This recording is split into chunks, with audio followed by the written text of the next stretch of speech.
The entire country of Brazil is arguing over one man right now. What if I told you that every time he steps on the pitch, the world watches, and every time he sits out, millions of people start panicking? Yes, we're talking about Neymar Jr., a player who is once again dealing with physical discomfort, a situation that may force him to miss Santos' next match. And the moment this news came out, the noise started.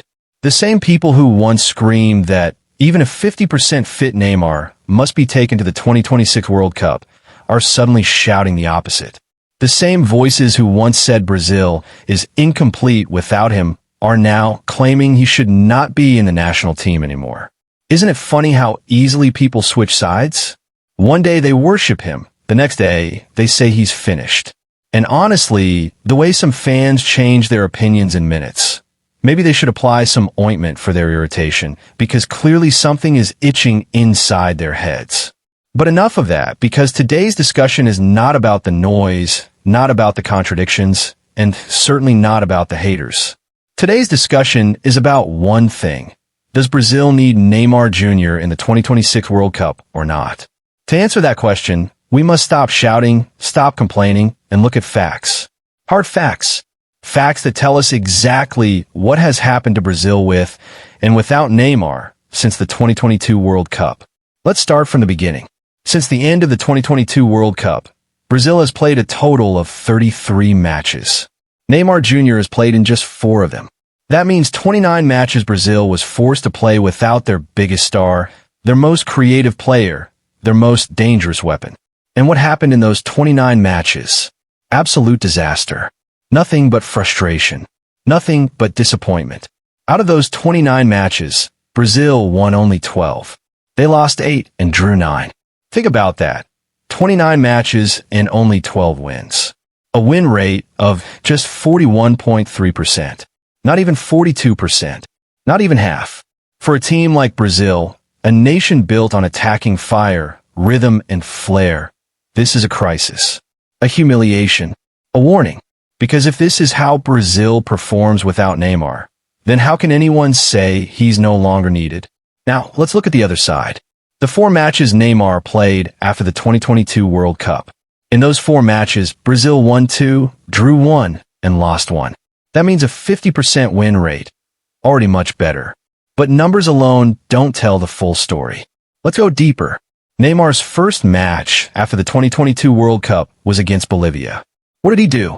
2 goals, 1 assist, an incredible rating of 9.2, the highest on the pitch.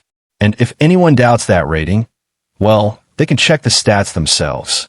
In the next match against Peru, Brazil won 1-0, and Neymar delivered the assist. His rating that night?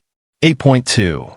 In the third match against Venezuela, Brazil drew 1-1, but once again Neymar gave the assist and had the highest rating of the match, 8.3. And in the fourth match, against Uruguay, Neymar suffered that unfortunate ACL injury in the first half, forcing him to leave early. So that match cannot be used to judge his performance. But here's the takeaway from matches.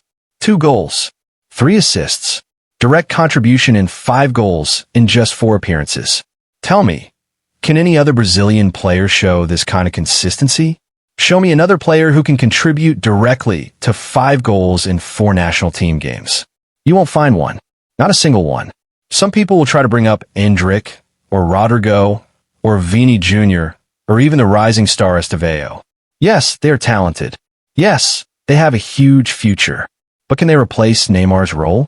Not his position, his responsibility, his influence, his vision, his creativity, his leadership? No, they can shine with Neymar. They cannot replace Neymar, because Neymar's role is unique. He is not a right winger like Estevao. He is not a striker like Endrick.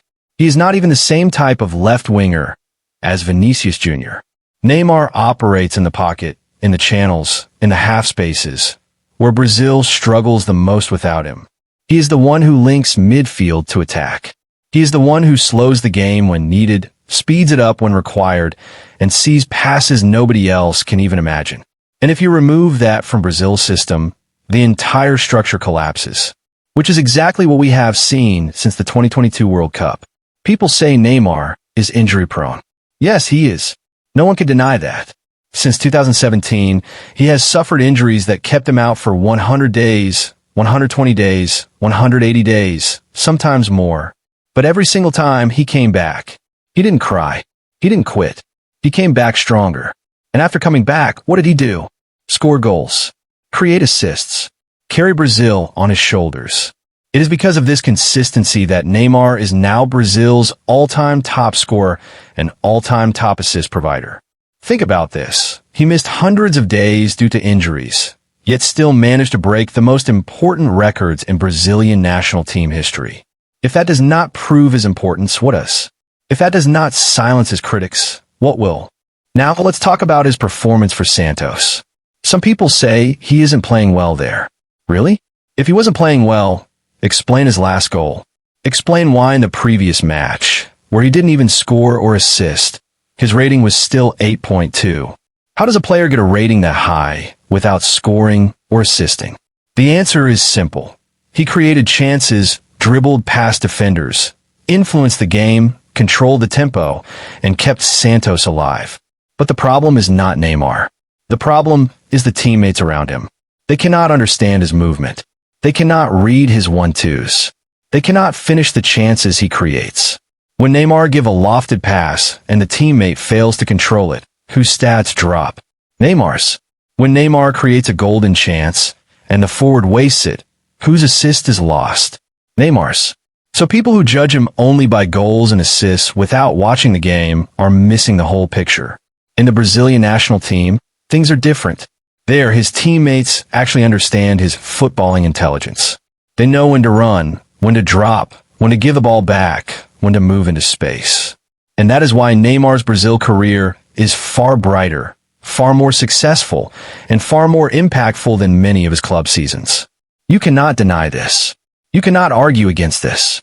The numbers, the results, the performances, all of them prove the same thing. Neymar Jr. is still essential for Brazil. And if you remove him now, when Brazil is struggling more than ever, you are simply inviting disaster. Let's address the biggest criticism. He gets injured too often. Yes, he does. But what if he is fit before the 2026 World Cup? Then what? Will you still leave him out? Will you really exclude Brazil's greatest playmaker, their most consistent creator, their record-breaking attacker, simply because he had injuries in the past? That would be stupidity on another level. And remember, even with injuries, Neymar has always returned and performed for Brazil. Always. That is why, if Neymar is even 80% fit, he must be taken to the 2026 World Cup. Not 50%, not 60%, but 80% fitness. Yes, that is enough. Because even an 80% Neymar is more effective, more creative, and more dangerous than almost anyone else Brazil currently has in that position. So here is the truth. Brazil without Neymar is a broken machine. Brazil with Neymar is a dangerous force. Without him, the team lacks identity, rhythm, creativity, and leadership. With him, they suddenly look alive, confident, and unpredictable. The stats prove it. The performances prove it. The results prove it. And if someone still cannot see it, then they simply do not want to see it. They are blinded by emotion, not logic. So the real question is not, should Neymar go to the 2026 World Cup? The real question is, how can Brazil possibly hope to win it without him? The answer is simple. They can't. Not without his vision. Not without his creativity. Not without his influence. Not without the magic he brings every time he touches the ball. So yes, Brazil absolutely needs Neymar Jr. in the 2026 World Cup. The stats say yes. The performances say yes. The results say yes. And common sense says yes. Now the question is, what do you think? Let me know your opinion in the comments below.